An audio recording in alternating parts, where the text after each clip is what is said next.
And do we have anything that we want to know? So, Huda, does anyone want to? I think Judy Mary has a book that she's published this month. The one.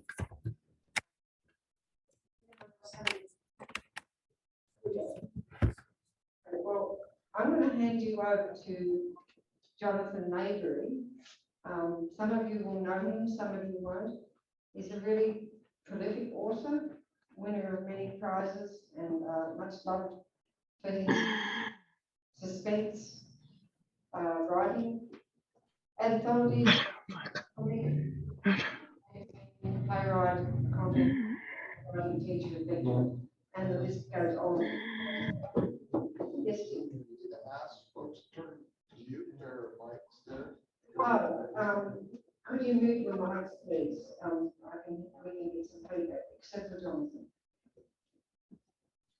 But we have one more coming in. So at that, I will turn you over to Jonathan now, and welcome Jonathan, who's been so kind as to step up a day's notice and be with us tonight.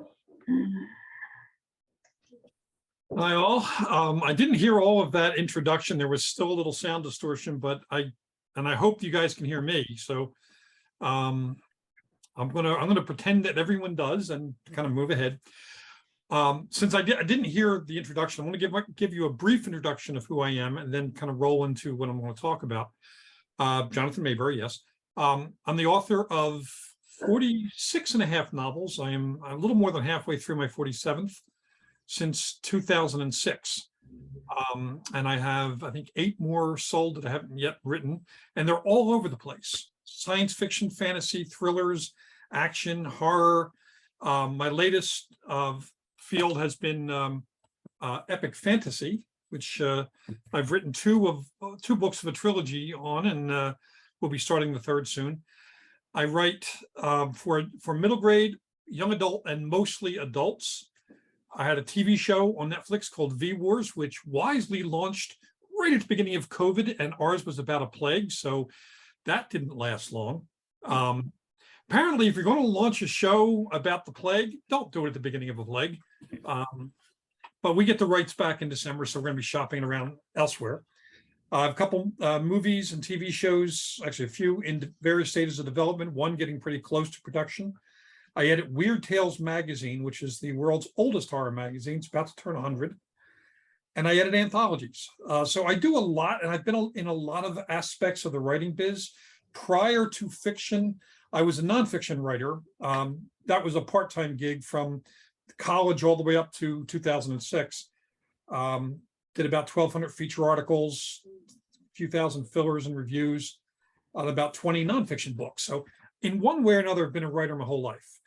I switched to fiction in 2006, and that's been pretty much my focus ever since. And I am currently writing 3 to 4 novels per year because I have the world's busiest agent, and she's insane.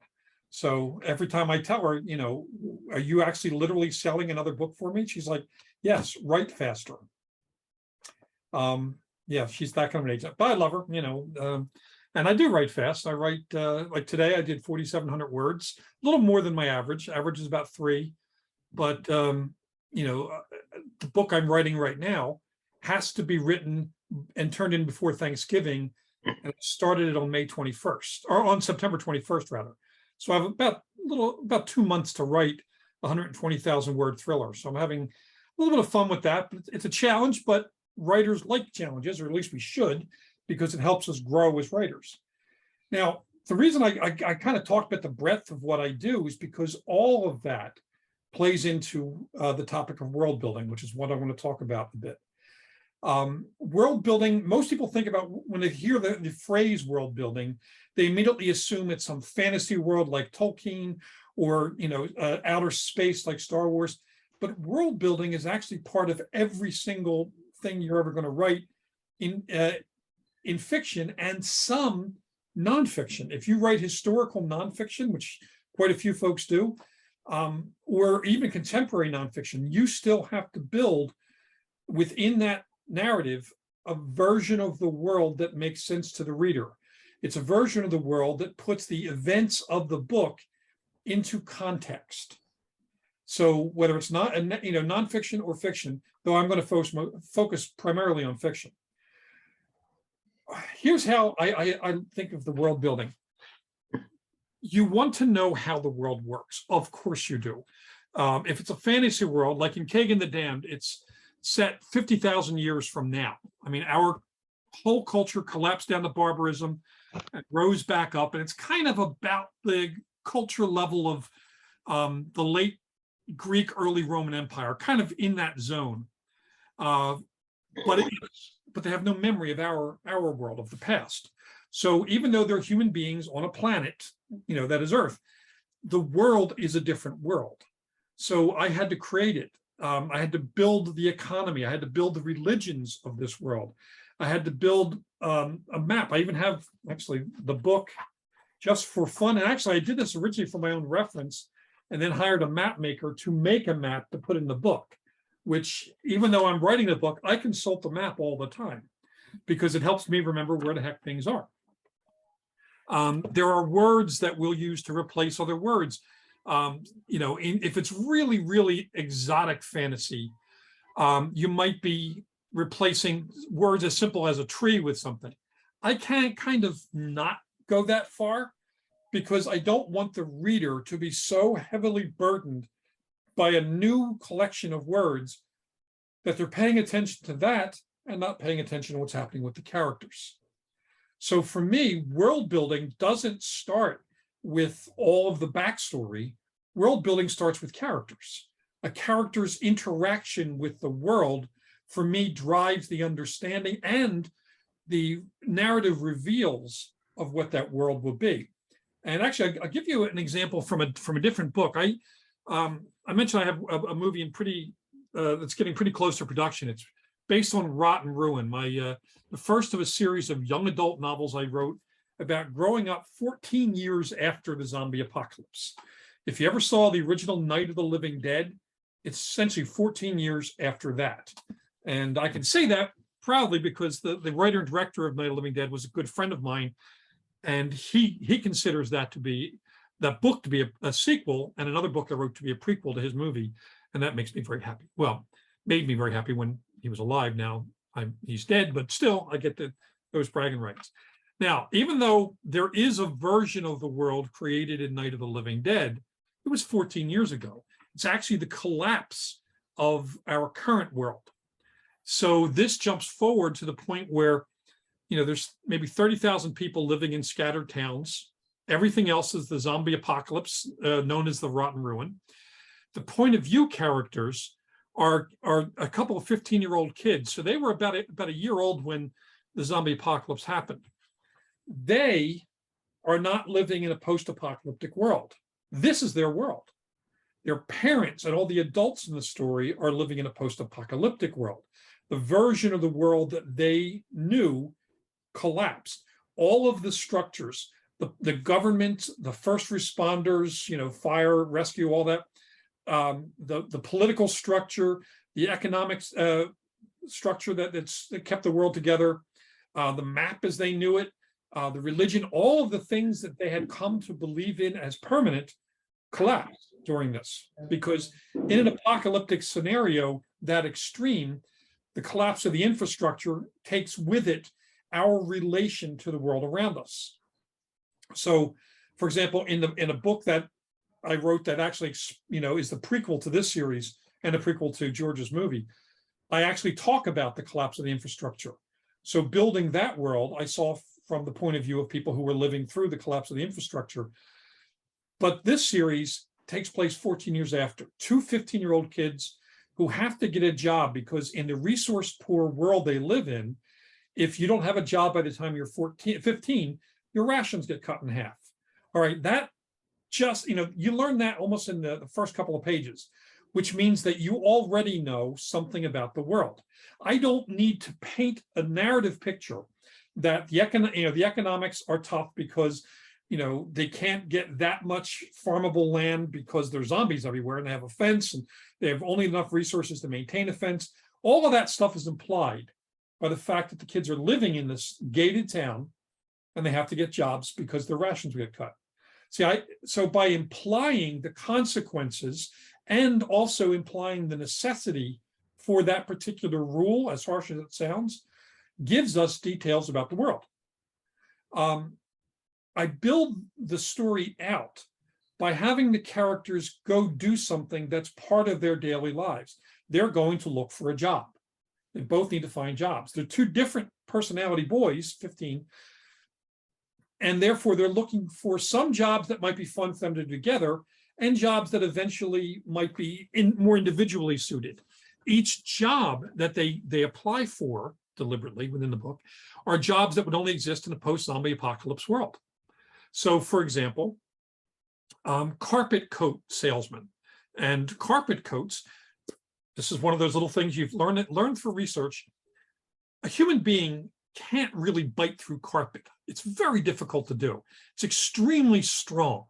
So a zombie who is decaying, whose dental ligatures are actually decaying, would have a weaker bite than a human. So if you had a garment made out of, say, indoor-outdoor carpet, lightweight for summer or shag for winter, the zombie couldn't bite through it, and therefore you're actually protected. So the fact that they're selling carpet, you're looking for a job to sell carpet coats, explains also some of the physiology of the monster in the story, while also allowing the kids to have a job that makes sense to them. I even go to the point where one of the kids goes on kind of an audition apprenticeship, and the guy he's working for, who's very much a fast patter salesman, has this little thing. It's kind of like, there's squeezy things, like when you get something off a high shelf, you squeeze it and you pick it up. He has a version of that approximates a zombie bite. So that he's like showing him on using this kid, Benny, how this thing won't penetrate the coat. Of course, it hurts. So the kid has his own take on it, but it sells the coats anyway. So by just him applying for that one job and doing a little bit of that job, we learn a little bit about the world. Another job is a fence tester to make sure the fence is not damaged. The fence is what separates the town from the zombies. So naturally, if they're out testing the fence, the big chain link fence, it's going to make noise and attract zombies. We now start seeing inherent dangers in some of the jobs. And there are a bunch of other jobs they do. One of them is erosion artist. Now, an erosion artist, in the conceit of the story, is someone who, if you have a loved one who has turned into a zombie, if you have a photo or can describe that person, the artist first draws the person as accurately as possible, and then, based on how much time has passed since they became a zombie, edits the drawing, redraws it, so they look withered, so that a bounty hunter can then find the person who's turned into a zombie and give them permanent closure. There are ways to do that. This not only tells about that one job, erosion art, but also it then leads us into who's out there killing zombies, and why are they killing zombies, and how are they killing zombies, and what does it do to the people who do that for a living. The older brother of one of the kids is a zombie hunter, and we see through their relationship that his older brother is very empathetic toward the people who are zombies, because in his view, they aren't monsters. They were people who died of the disease, whether it was driven by a bite or whatever, and became infectious vectors who act in a monstrous way, but they're still, that person who they were still needs to be respected.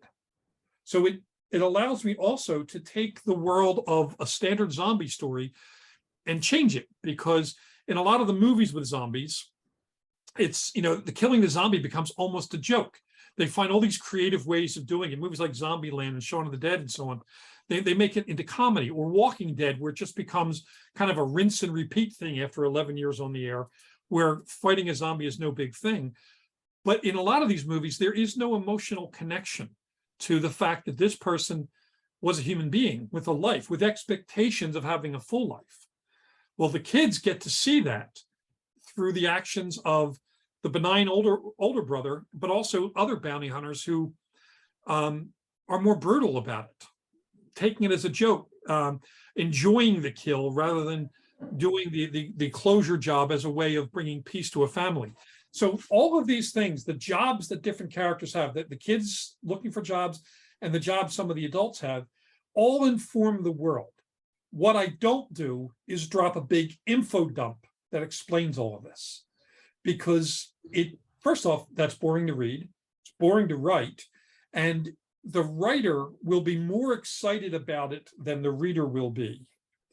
Writers do a lot of research. The world becomes their world, whether it's a fantasy world or science fiction world or a version of our own world. They become so excited about it that they want to tell everything that they've learned to the reader. The reader does not want to know everything the writer has learned. Trust me. They want to know what they need to know to make the story rich and to make the story move. Information, world building, should not be a closed door, a high wall, or a speed bump. It should actually be a bit of rocket fuel to push you further and further into the story, to make you want to go further, and along the way to make the world real. If you've ever seen, I'm sure most of you have seen the original Star Wars film, the one from the 70s, the first one. Now, one of the reasons that worked so well, everything looked lived in. The androids, the droids were rusted. Houses looked lived in with junk in the corners and jobs to do, and nobody wants to do their job because it's boring, especially a teenager. All these different things gave it a lived-in look. That lived-in look, that lived-in feel, sold the reality of it. It made it easier to suspend disbelief because it looks like our world. We know what it feels like to not want to do a job. We know what the car rusting in the garage that you haven't gotten around to fixing yet, what that feels like. We know what day-to-day life does to things. Other science fiction movies make the mistake, especially before Star Wars, of having everything new and shiny. Yeah, new and shiny is great for about the first week, and then it starts looking like it's been used. It's starting with it looking and feeling used that allows the reader or the viewer to immediately get that this world exists, it exists, and when you see things in the background that are never explained to us, it suggests that this world is so big and so real that there are things that aren't important to this story. We don't need to know them, but on some level, it helps us accept the world by knowing that they're there. Like in Luke's workshop, there are pieces of machinery, we don't know what they are, but they're there. And clearly Luke knows what they are. His acceptance of it as part of his daily life, rather than being astonished at everything he sees, like you see in some science fiction, sells us the world. And this is one of the things I love about world building. It should look and feel real. It should look and feel lived in, absolutely lived in. In Rotten Ruin, getting the jobs was, that was part of the way things work there. But it's from the character's perspective. If the character accepts something as part of their day-to-day life, the reader accepts it. If the character pauses too much, or if the narrator of the story, even if it's third person, focuses too long on needless detail, then it becomes like an exercise in world building rather than actual world building. An exercise in world building tends to be overwrought, overwritten. And actually, we see examples of overwritten world building a lot. There are, in epic fantasy, these books tend to be long. This one, the first one in the series was 176,000 words. The second in the series is 217,000 words. But there are writers out there, Terry Goodkind, the late Robert Jordan, who would write, Brandon Sanderson, who write 300,000 and 400,000 word fantasy novels. And I have a lot of friends who read them and they love them, but they also skim a lot of stuff. We do not need to know the names of 50 different species of fantasy world trees. We don't. We need to know the ones that matter to the story. And we need to know it when they matter to the story.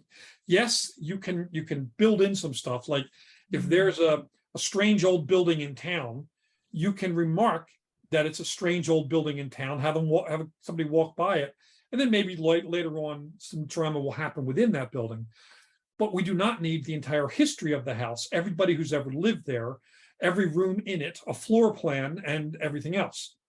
The best example of world building done brilliantly and right away that I can think of is the opening paragraph of Shirley Jackson's The Haunting of Hill House. You learn so much. In fact, as we talk, I'm gonna pull it up. You learn so much in the very first paragraph. Hold on, let me just get this. All right, here we go.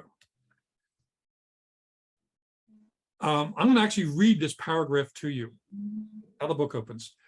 No live organism can continue to exist sanely under conditions of absolute reality. Even larks and katydids are supposed by some to dream. Hill House, not sane, stood by itself against the hills, holding darkness within. It had stood so for 80 years and might stand for 80 more. Within, walls continued upright, bricks met neatly, floors were firm, and doors were sensibly shut. Silence lay steadily against the wood and stone of Hill House, and whatever walked there walked alone. It's one paragraph. You know the house is weird. You know something about its structure, and you know that there is a voice, an omniscient voice telling the story that understands everything about the house in one paragraph. It's brilliant. A lot of writing teachers, myself included, teach that paragraph as an example of setting world, tone, mood, pace, everything, bam, right away. The book itself is lean. It's barely a novel, maybe 55, 60,000 words. I know novel is 40,000, but it's like, you can tell it was written, some years ago when novels tended to be a bit shorter. Brilliantly done. Another book that also sets tone and mood very quickly is I Am Legend by Richard Matheson, who was one of my writing teachers and mentors as a kid. So I was fortunate enough to meet and be mentored by Ray Bradbury and Richard Matheson as a kid. Extremely weird, very cool. Still freaks me out. But Matheson's I Am Legend, which has been made into a movie 3 times, badly. All 3 adaptations of it missed the point of the book completely. The book is worth reading. Again, it's a very short book. It builds the world, which is post-apocalyptic, incredibly. You understand and believe it because, again, you follow the main character through the course of a day, living in a world where he's the last human being on Earth and everyone else is a vampire. It's a vampire apocalypse book, by the way. It's been made into movies where they're not vampires, like the Charlton Heston version of Mega Man. For some reason, they are cranky albinos with sunglasses, and I don't know why that's scary, because I didn't think it was. And in the Will Smith version of it, called I Am Legend, they are mutants who all look like naked Ted Dansons, which is kind of scary in its own way, but not for the reason the filmmakers intended. Both miss the point. If they just filmed the actual book, they would have that beautiful world building. What's not told is implied, and it's implied so clearly that it does one of the key things about world building.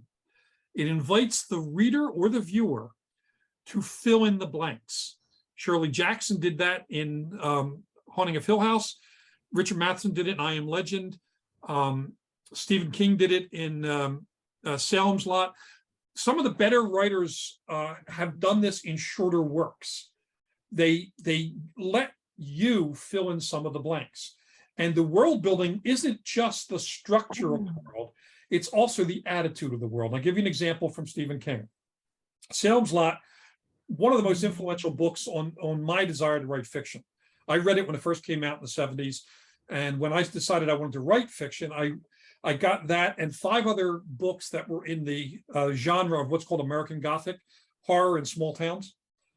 And I read them as a reader and then reread them as a writer, looking for elements of craft, including world building, mood, tone, voice, figurative descriptive language, and so on. There's one scene, I don't know if you've ever read the book, but there's a vampire who's coming into town. He has a human servant there named Barlow. And or is it Straker, whichever. I think it's Barlow. And Barlow is preparing the way. And one of the things he needs to do is make a blood sacrifice. In the story, he captures the child. And the chapter, he's about to sacrifice it to the vampire. Now, there are 100 ways that scene could have been written. And other writers like Clive Barker or somebody who tends to be a little more visceral might have described it in great detail, making it that much horrific, trying to use shock value. And King himself in other books have used shock value. But in this one, he trusted the reader to follow where he wanted to go and then to make it personal. The scene ends with this. He picks up the child and raises it. And the last line of that chapter was, "It became unspeakable." Now, there's no description of what happens to the kid. There was in my head, though. I crafted a horrific image in my head, not wanting to, but I did anyway, because I had been sold on the reality of this town, the reality of the characters through the build-up to this, which King did beautifully. I personally think it's one of his best books. The fact that he didn't describe it to us showed a remarkable restraint. It also showed a trust that the reader will, by this point in the story, understand the structure of this town and the nature of the threat, and would therefore step in and co-write that scene with King. This co-creative thing is a beautiful way of inviting the reader to not only enjoy your book, but to be part of a lasting enjoyment that goes levels deeper. If you tell the reader everything, there's nothing for the reader to imagine. People don't read books because they lack imagination. They read books because they want their imagination satisfied, expanded, and challenged. That challenges the reader. If you read The Haunting of Hill House, and I read that book nearly, say every other year I read Haunting of Hill House. It's one of my favorite books of all time. I have some books that I return to on a regular basis. And I've read that book every year since Ray Bradbury gave me a copy of it when I was 12. And every year I change my mind as to whether it's a real haunting or whether it's an unreliable narrator who's going through a psychic disintegration telling us which he thinks is a haunting. And the author doesn't tell you. And I just read it again a few weeks ago, and now I'm back on it's psychological disintegration, not really a haunting, but last year I was positive it was a haunting. That's the fun of the book. It's kind of like poetry in its way. A good poem allows and invites interpretation.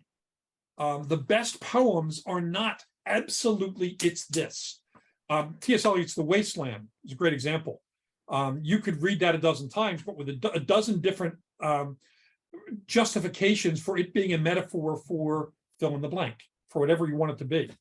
Ozymandias, Invictus. There's so many poems out there where each reading, especially if you read it aloud, which I do every morning before I write, I read poetry aloud. Here are the reasons for it. One, the poet has this beautiful ability to be able to condense complex images and complex thoughts into fewer words than we prose writers are gifted with. We are allowed to write whole chapters. They may have a line in the poem to make a point, or a short couple of lines to make that point. But they can't describe everything. So it has to hand it off to the reader to be able to imagine more than is there. And which means that we're now part of the world building of the poem. Also, you get poets. I'm particularly big fan of the pre-Raphaelites and the Romantics, because they do a lot. They draw on a lot of like Shakespearean images, mythological images, and so on to flesh out their stories, flesh out their poems. And sometimes these are elements that may be beyond my personal knowledge when I read it. Poe, for example, makes a lot of references to Greek mythology, even in the Greek and Roman in poems like the Raven. That's encouraged me to go read deeper, but I don't need the poet to give me a history lesson. I need the poet to use the example he or she wants to use in order for me to conjure the world and make it my own so that the poem becomes completely alive in my head. And I've been reading poetry aloud every day before I write for about 14 years now. Since about 2008. And my prose has improved because of it. My prose, I find that I can get to the heart of my metaphor or get to the most important part of a motif more quickly than if I wasn't as familiar with the poetic form. And that allows me to describe things as well, also because I can describe a country lane without giving every species of tree, shrub, and grass, every bird in the tree or whatever, just a few details to set a sense of place rather than a guidebook to place. That is really critical. And it's to say this is true in historical fiction too. I'm a big fan of historical fiction. A lot of the Bernard Cornwell stuff, the Sharp novels, have you ever read those about the Peninsular War between Napoleon invading Spain and Portugal, and then the British Army and other allies fighting back. It's a whole series of novels. He gives a great sense of place because he's actually gone there. He's walked those roads. He's been in those battlefields. And if he needs to make a more precise point about a historical thing, he actually saves it for the end of the book and usually includes a historical note. But in the course of action, what he never does is let extreme world building get in the way of pace. That is one of the most critical lessons a writer can take away from a good piece of fiction, is to let nothing get in the way of pace. The story has to move on every page, every single page. No matter how long your book is, there has to be some sort of action, some sort of forward movement. And a lot of world building, a lot of, especially things like institutions, like in my Kagan the Dam series, the abiding religion at the beginning of the story is a harvest religion. So the churches are called gardens, the clerics are called gardeners, and so on. A lot of the phrasing for even blessings are those that would be in a religion based on agriculture and agronomy. But I don't give a history of the church. I give interactions with like at one point, my character Kagan, the first time he encounters or encounters one of the churches, one of the gardens, is after it has been destroyed. So his reaction is the destruction of essentially a church that was part of the religion he was raised in.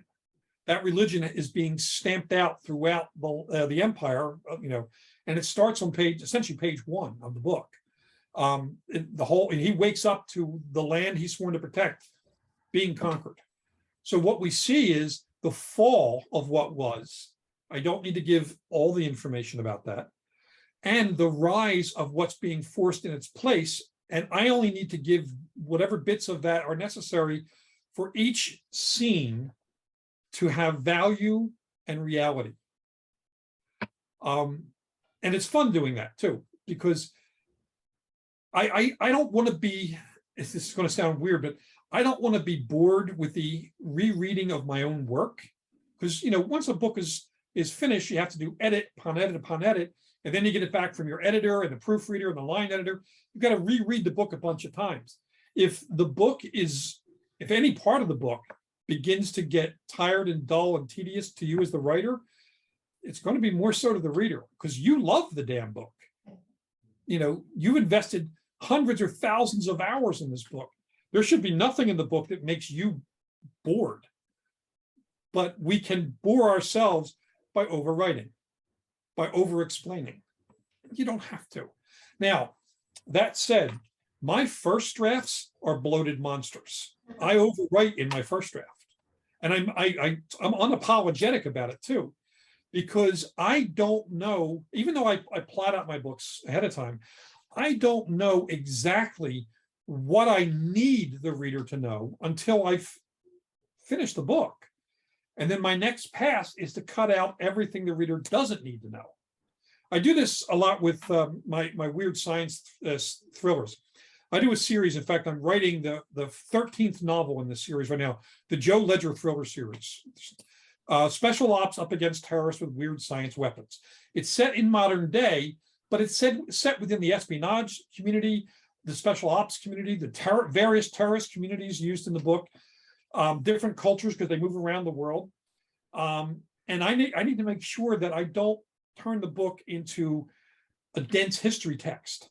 So, for example, I was doing something earlier this week where I have scenes involving two different groups within Islam.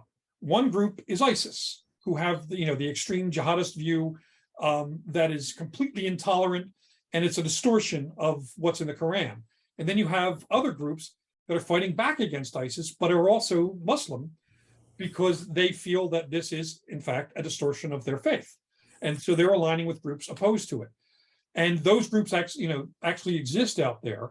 So I did research on their political ideologies, because often our worldview and everything involved in it, from the people we see to what we interpret, is filtered through our ideology and our and religion if we are religious.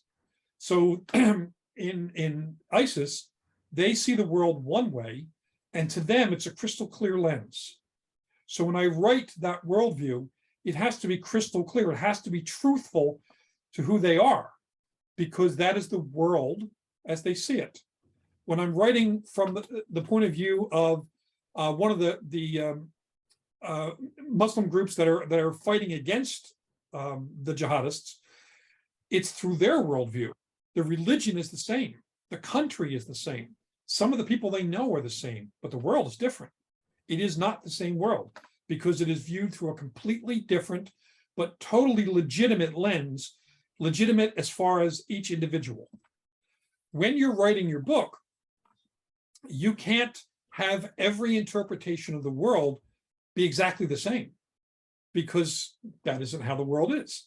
I mean, we see in our own country, talk to a Republican, talk to a Democrat. You're going to have two completely different views of what America is, what human rights are, what individual rights are, what rights should be taken, which rights should be allowed, and so on. We see these arguments going back and forth. I have it within my own family because we have political differences of an extreme degree within my own household. And as a result, it sometimes amazes me that another member of my family sees the world in this way, because clearly it's not to me, but it is to them.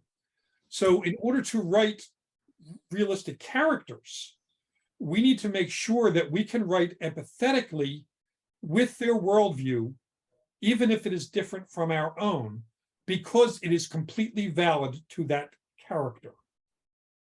I do this one thing in my thrillers that if you ever read a James Bond book or watched a James Bond movie, there's this scene in a lot of them that drives me up a wall.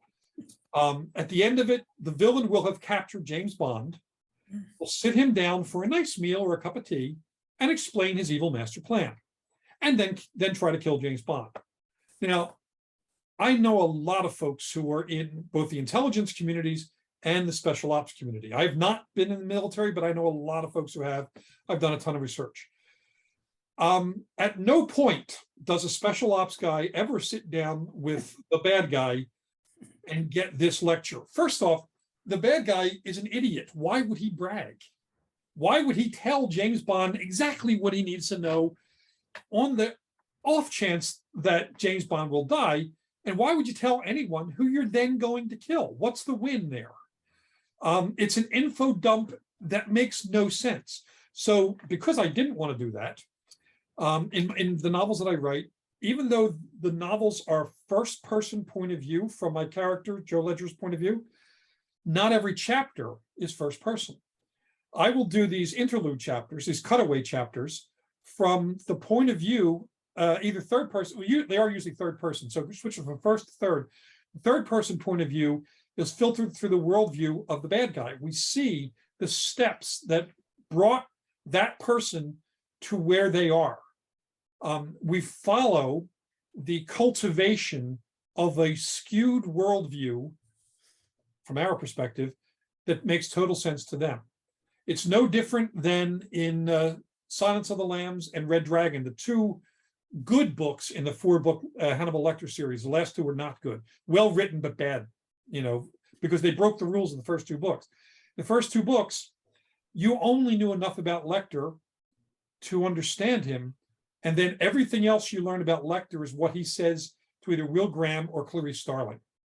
You know a bit about the 2 villains in books 1 and 2, but again, some of it is misdirection from Lecter because he is trying to paint the villain in a certain way so that he retains an authority position over either Will Graham or Clarice. That allows not only multiple points of view in terms of how that world is constructed, the FBI world, the serial killer world, the prison world, etc. It also allows for the reader to have doubts as to which narrator is reliable and which is unreliable, which makes it a lot of fun. I love the use of occasional unreliable narrators in stories.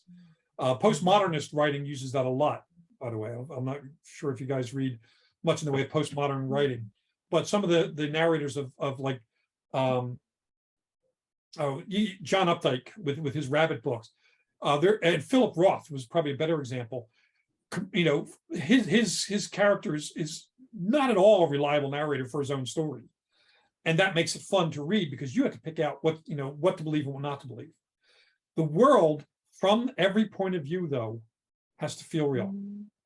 And by the way, if anyone has any questions, since I'm not actually checking the chat, there is a function somewhere in here where you can click to raise a little hand icon if you have a question, and that I will see and I will answer your questions.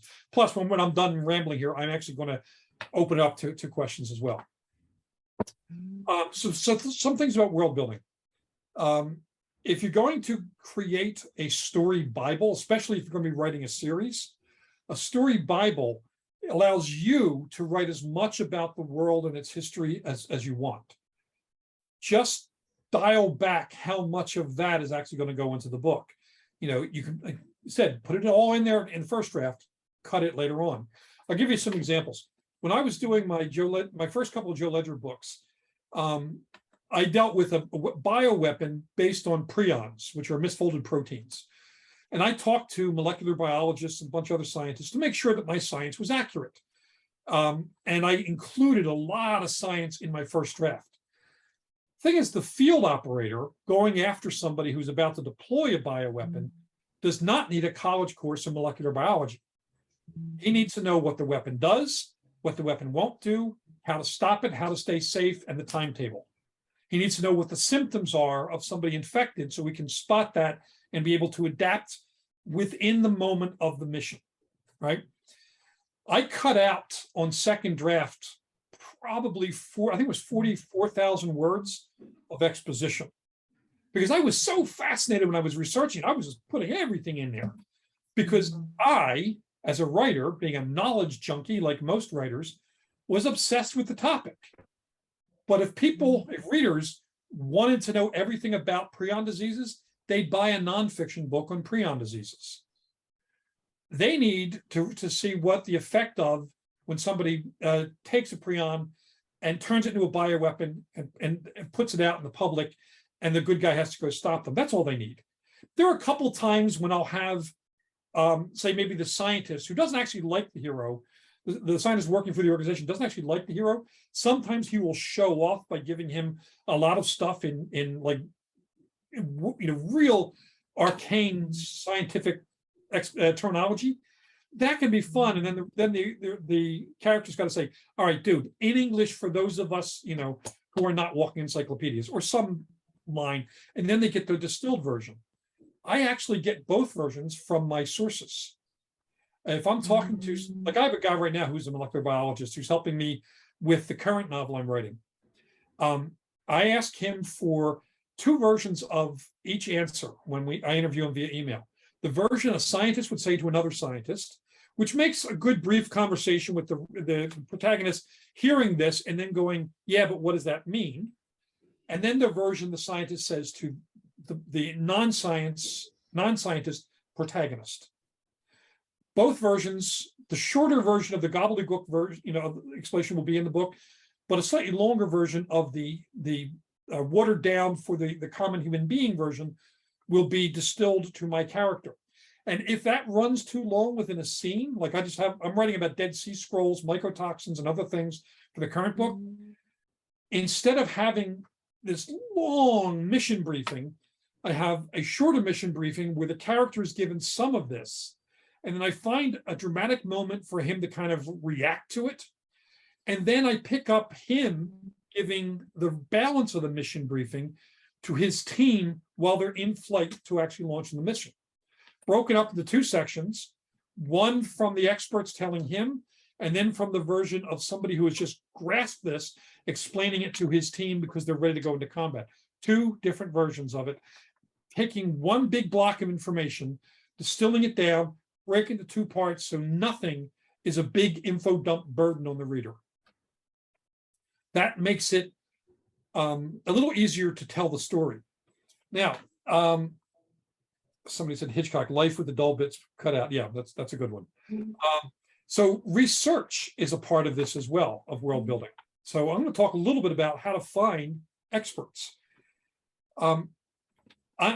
Everybody has something they know a lot more about than their friends do. For example, I've been involved in martial arts for 58 years. I'm an 8th degree black belt retired. I was the expert witness for the Philadelphia District Attorney's Office for murder cases involving martial arts. I taught martial arts history at the university level, Temple University. I know a lot about martial arts. Next Sunday, I'm teaching a workshop on how to write fight scenes, in fact. So my friends who are not martial arts experts tap me for information on fight scenes. And I'm the person they go to. And I ask them, what level of information do they need? Do they need to know how to choreograph a scene? Do they need to know the effect of something and so on? But there are a lot of areas in which I don't know something. So a good example, I was doing a book dealing with a weapon to induce or to create limited electromagnetic pulses, electromagnetic EMPs, or what happens when a nuclear bomb goes off and it fries anything with a chip is burned out, which includes all modern cars and your cell phone, everything else, boom, gone in the presence of an EMP. But I know that DARPA, the Defense Advanced Research Projects Administration, real group, is actually working on EMP cannons that can essentially hit an area and kill power. That's great. So I did research on that. First thing I did is I looked up electromagnetic pulses, E-bombs, which is a thing, and then articles, or put the word controversy or expert in my Google search, would pull up news articles. As somebody, like during the siege of Baghdad, they dropped E-bombs on Baghdad. So I found out which experts were the ones being asked about this. Every expert always gives their credentials because their credentials give context and validity to their statements. I then searched on that expert and that bit of credential, university or whatever, and went to the web page, because everybody has a web page. Every university, every organization has a web page, and every web page has a contact page or a contact option. So I contacted them and said, "Hey, I'm researching this. I had some questions I want to ask you, and so on." Well, one of the questions I wanted to ask is, could they direct an EMP weapon of this sort at a nuclear power plant and cause a meltdown? Because that sounded really reasonable to me. I was building my plot around that. And the expert's like, well, 40 years ago, maybe, not now. I said, well, why not? He said, because we use all the power plants in the United States, use electromagnetics to keep the control rods up. If the power goes out, the control rods go down and it shuts down the reactor. Well, there went my plot for my book. I had to change because I didn't want to write a book and come off as incredibly stupid. So instead, I made that a subplot where when they were trying to figure out what the bad guys were going to use the weapon for, one of the characters suggests that, and somebody who knows better shoots him down. I found another way to use the electromagnetic pulse weapon, and it actually opened up the story in ways that would not be cliche, because usually we tend to know something, like a bit about something, and then our imagination usually wants to follow the more obvious lines of thought. The experts will give you more current stuff.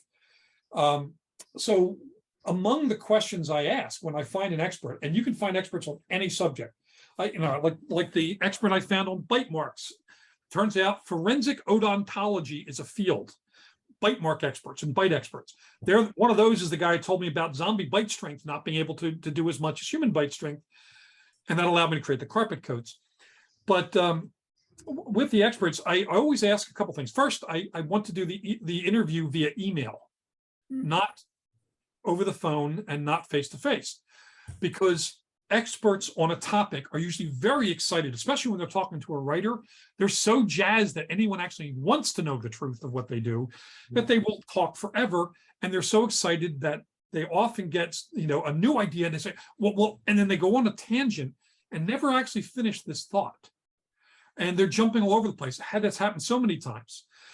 Or they'll rattle off a lot of scientific terms that you don't know what the hell they're saying, and you don't know how they're spelled, so you can't even research it.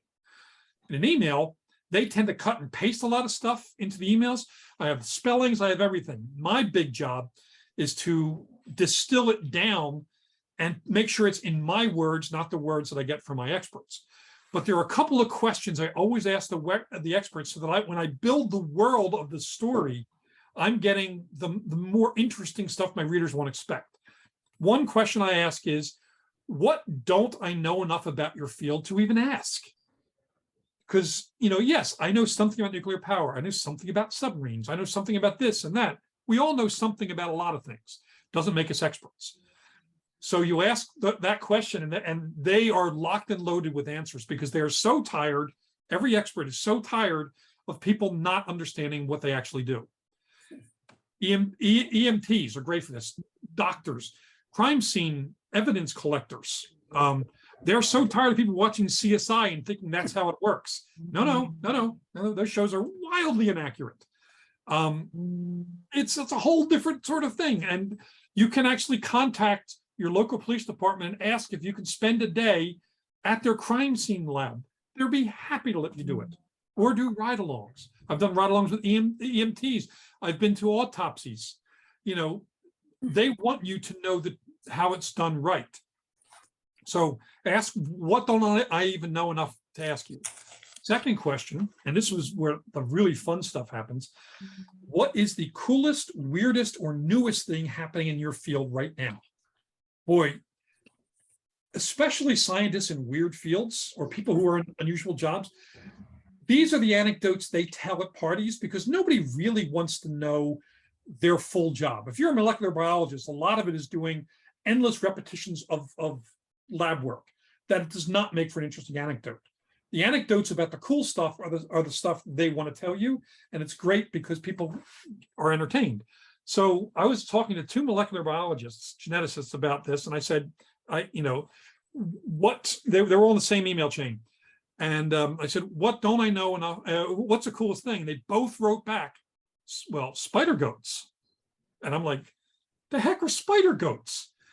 Turns out, and this is true, quite a few years ago, they figured out a way to give the silk producing gene from the orb weaver spider to goats. So they can produce large quantities of spider silk in their milk. Obviously not the milk that little baby goats, drink. Spider silk is structurally considerably stronger than steel. It's used, but it's so expensive to get silk in large quantities from spiders. The goats produce lots and lots of it. So it makes it easier for them to use it. And that's why we have spider silk in the latest generation of bulletproof vests. We use it in space, in some of our satellites and rockets and all sorts of industrial uses. I was hoping that we would have 8-legged goats crawling on the ceiling, spider goat, spider goat. I wanted that so much. I have to tell you, turns out all they get was the silk producing gene.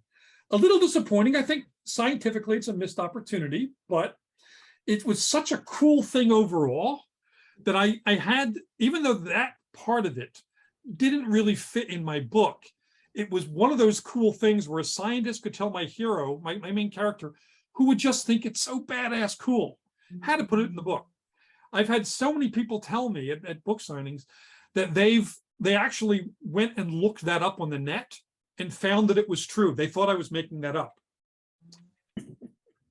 Anytime you put science in your book or history in your book, or any other bit of world building that enhances the structure of your book.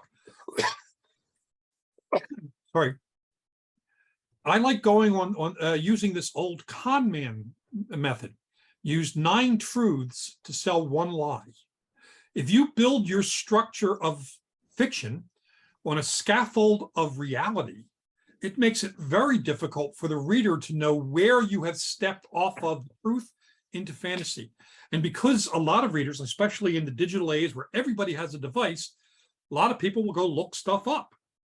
And if they can find it, it makes it that much easier for them to suspend disbelief and buy into the reality of the book. The world that you're building becomes an extension of their world.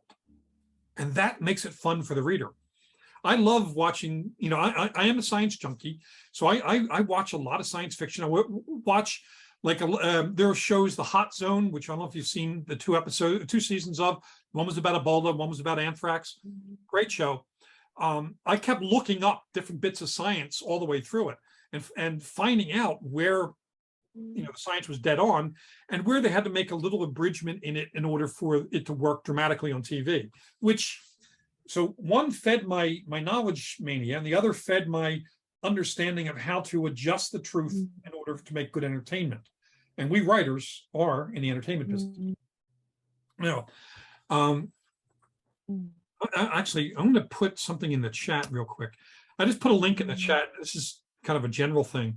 It's a link to a subpage on my website that has a bunch of free stuff for writers. It doesn't directly deal with world building, but it's all useful stuff. A query letter, it's been edited by lots of agents and editors, and how to write a synopsis and all sorts of things. I just kind of throw that in there. Since, I know we started a little late, but I also want to give time for questions though. So if anyone has questions on this or any related topic, I will be happy to answer. Somebody actually put a question in the chat. Can I recommend any anthologies of poetry that would be good to read as I suggested? Well, really, there are a lot of different collections of poetry. There's a whole series. What the hell the series is called? It's called the Everyman Library Pocket Poets. Everyman's Library Pocket Poets. Little books of poetry. I've got about 30 of them. This one's horror poetry. There's also jazz poetry, blues poetry, poems of the sea, war poems. They're great. Or just little collections of popular poems. So actually, I was reading this while we were waiting to get started. I was going through and looking at some of my favorite poems. I often return to certain poems over and over again. And by reading them aloud, I indulge myself in the freedom to reinterpret the poem differently this time than before, which you can do sometimes, not only if you reread the poem after a period of time, but also if you read the poem in sections. So like, for example, the first few bits of Ode on a Grecian Urn, for example, allows you to have certain bits of imagery in your head. Read the whole thing, then you follow the poet's story of where they kind of want you to go, but I don't always want to go there. Same with The Wasteland. I read the Wasteland a lot in bits. And also I like comparing poems to their interpretations. Judith, I'll get to your question in just one second. So for example, I'm a big fan of Tennyson, Lady of Shalott, one of my favorite poems. Lorena McKennitt, one of my favorite singers, does a version of that. She does a version of La Belle Dame sans Merci. She does a version of The Highwayman by Alfred Noyce. And her version, she actually changes the lyrics to make it singable rather than just readable. And sometimes that changes the meaning and also the pace with which we get to central story points within the poem. That's fascinating. I do that with fiction sometimes. A book I have read before, I will sit down and open it randomly and just start reading there and see how quickly I'm drawn back into it or how differently I'm drawn back into it. Judith, what's your question? Well, I've just written a story that takes place in the early days of COVID. And what we knew then and what we know now are quite different. but the characters are in the very early stage when they think things are spread in a certain way and a nurse gives somebody certain advice. Will people think I'm ignorant or just realize that it was in the early days of COVID? Probably they will think you're doing it deliberately as long as you set clearly when it's taken place. Oh, If it's okay. clearly about the early days of COVID.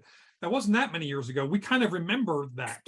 And at some point, maybe, you can introduce different points of view, as we saw in our political landscape when there were completely different points of view and when experts were attacked for being scientifically accurate as opposed to saying things that fit a political agenda. So by having different characters with different points of view, like within my own family, we have science people and anti-vaxxers, both. And both have valid arguments and can defend those arguments according to their beliefs. If I was going to write about COVID, Uh-oh. Okay, if I was going to write about COVID, I would make sure that I didn't just turn it into a preachy platform, but I would have characters with different perspectives so that the reader can then decide whose perspective, if any, they align with. Well, it's a love story and it's about quarantine, but would be very helpful if I had an argument and said, no, I think that's ridiculous. There's no reason for me to quarantine myself for 2 weeks. And the nurse saying, no, you have to, that's right. He told us or whatever. Right there, what you described, that is world building, because you have two colliding worldviews. And that implies that each character sees the world validly through their point of view. And the trick is to not have, from the novel's perspective, not to demonize one point of view. That's one of those open doors we can invite the reader in to form their own opinion. That's true. But you can have characters passionate about their opinions, but the characters are passionate about the opinions. The book is not a primer on one particular perspective. No, thank you. That's Cool. good. I'll have Great that. question too. Greg, you're up. Just have to unmute first. Greg? Are you there? Yeah, can you hear me? Yes. Okay. Question: how much action is too much action in scene? I've seen that in movies a lot. You OD on the action. How do you do that in writing? Yeah, that's a good question, because I write action a lot. Greg, if you could mute again, there's some weird background sound coming out. Yeah, thank you. I write a lot of action stuff, and if everything is action, and I know that they say action on every page, and that is true, action isn't always conflict. And I'll start with an example. If you ever saw The West Wing, Aaron Sorkin's The West Wing, it's a show where basically people talk. But because that's boring, he gets them up and they walk briskly down hallways and around corners, and scenes break and they'll start another conversation with somebody else going that hallway. That's action. So action is movement of characters. It doesn't have to be conflict. But in terms of conflict action, which, again, I write a lot of that, if every chapter has action, it becomes like a single shrill note.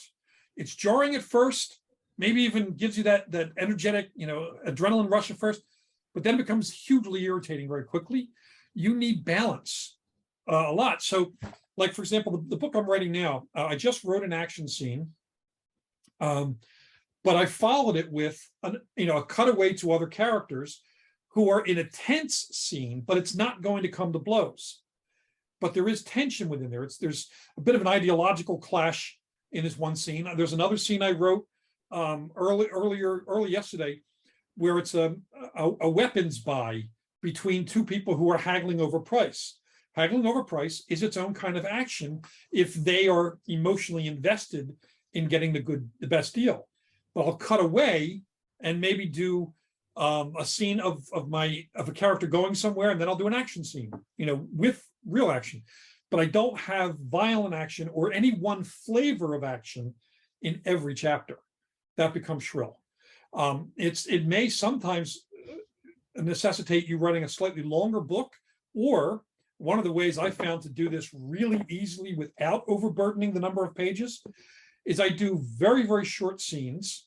There are no transitional elements within each scene. So for example, if the character has to leave their house, get in the car, drive to the airport, go through security, get in a plane and fly to another city, I might have the character leave the house and then the next scene they're landing in the other city, or they're coming out of the airport, or they've arrived in a hotel in the other city. All the other stuff, I don't need. It's the Dan Brown method, because when he wrote Da Vinci Code, he cut out all the transitional material, which reduced the chapters to really short bites of anywhere from 3 to 5, 6 pages each. And you jumped around, jump. Each scene, each chapter, these micro chapters, end with a slight narrative hook. So for example, the chapter I just finished writing, we had this, the one I did yesterday, we had this arms deal being made, and it was haggling, and then the deal was made and so on. And then we find out that someone else is crouching upstairs at a window watching. That is enough of a hook to end the chapter. I can go away for 2 or 3 chapters and do something else and come back. The reader will remember that. And then I pick up that moment and drive that storyline. So my books tend to have a lot of chapters. Kagan the Dam, my fantasy novel. Let me see how many chapters I have in this. There's a lot in here. There are, hold on, 156 chapters in the book. I tend to average about between 80 and 120 chapters per book. My chapters are short. And because there's no transitional material, if I need to move that scene somewhere else to either prop up a duller section, or remove the tension from too much action, I can just move the chapters all around. It's cut and paste. The longer the chapter, the less easy it is to move that chapter to somewhere else. And because I plot the book out ahead of time, I can move the chapters or even write the chapters out of sequence. I often do that with a subplot. I'll write 3 or 4 micro chapters in a subplot and plug it into the book, kind of weaving it with the other subplots. And then at some point, I'll just play around until I find the best pace. It's very much like editing a movie. You want the jump cuts to keep the reader or the viewer from getting bored, or the reader from getting bored in books. And the constant moving of one storyline to another is its own form of action. Also, having a lot of little chapters gives me an opportunity to have, even though short, other points of view, which means that there are other takes on the world of this book. Somebody had their hand up and just lowered their hand. I think, was that you, Karen? Yeah, but it has nothing to do with world building. Okay. I was just wondering, I write chapters, sometimes they're 800 words, sometimes they're 6,000 words. What's an average? There's no average, there's no right or wrong. I tend to shoot for 750 to about 1,000 words, only because I like the short chapters. But I do have chapters that go much longer, especially if I'm getting toward the end when several different subplots kind of become all need to have some movement within a single chapter. Well, that chapter is going to be longer. I may do cutaways. I may have a long chapter like near the ending, where instead of chapter breaks, I'll just have like an extra space in there so that I'll shift from character to character. They're still in the same scene, but they're different parts, what I call different parts of the room or different parts of the field.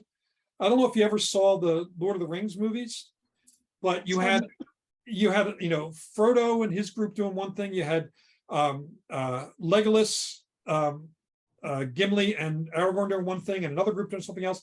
But in one of the big battles, they each enter the battle at different points. So we cut away and move this a little bit, move that storyline a little bit, move this storyline. But it's really one big scene within the movie. It's called a set piece. And often they're either multiple chapters or long chapters with multiple cutaways that advance the story. But there is no one right or wrong length to a chapter. My shortest chapter, actually, I'm going to read you the entire first chapter of Kagan the Damned. Chapter 1, Kagan Vale woke to the sound of his own damnation. Well, that's the entire first chapter. I do that a lot. A lot of my first chapters tend to be a single sentence or two. My first chapter of my Joe Ledger thriller, if you have to kill the same terrorist twice in 1 week, there's either something wrong with the world or something wrong with your skills, and there's nothing wrong with my skills. That's the entire first chapter of Joe Ledger, Patient Zero. Now, the advantage of that is it not only sets a tone, an intriguing tone, it also does inform the world, because this is a story in which, the world of the story, a bad guy may have to be killed twice. I'm not telling you why yet, but it's a factor. I'm also telling you the guy who's telling you the story is going to deal with that, all within 2 sentences.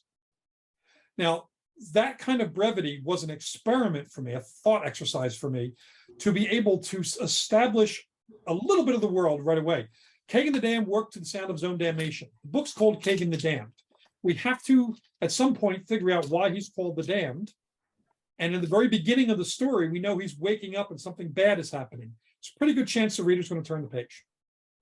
That's what we want. And then when you get to the end of in the next chapter, you find out bad things are happening. But even the character doesn't know everything yet. He knows what he sees. He wakes up in a bedroom on the top of a tavern. Next chapter is going to be outside. Next chapter is going to be doing this. And each chapter will inform more of the world, but each chapter still has that brevity, because I want to leave the reader hungry. If you end on a cliffhanger, narrative hook, we call it, reader's going to turn the page. And this, by the way, is one of the reasons why Da Vinci Code was so popular. Thrillers up to that point tended to have few chapters, and they were very long. Have you ever read a Ken Follett book? Great book, long chapters. Dan Brown based his thriller on the old pulp style, Doc Savage and Shadow novels, where, again, you have a short chapter and something happens at the end. Figure, well, it's a short chapter, next one's going to be short. I might as well turn the page and see what happens. Before you know it, you read 10 chapters. In your mind, that's cool.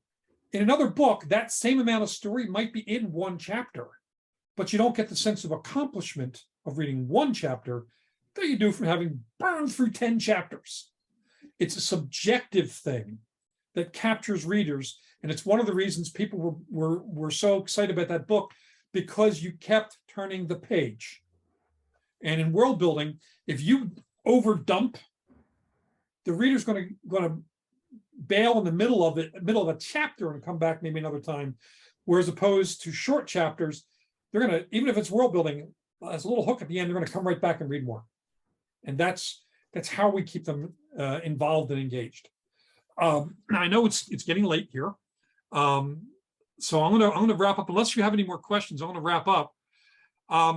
If anyone does have any more world building questions, let me put my email address down here. And if you have a world building question, I invite you to email me. Now, did I put that in actual? I hope it's a general thing. If not, I think I did it in a direct response to somebody. Let me change that.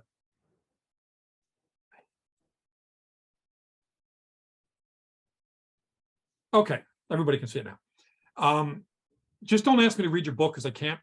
I don't have time. But if you have a question, I'll be happy to answer your question. So, I would put SLO NightWriters in your subject bar, so I know who you are and where you're coming from, and I will answer the questions. Okay, guys, I'm going to sign off. It's been a long day. As I said, I wrote 4,700 words today. I hope I was able to share some useful information for you. And one of these days, I hope to be back up to that area. I'm so brokenhearted that there's no Central Coast Writers Conference anymore. I'm still in mourning about that. But hope to come up that way again, and maybe see you guys in person next time. Okay, take care, guys. Thank you, Jonathan.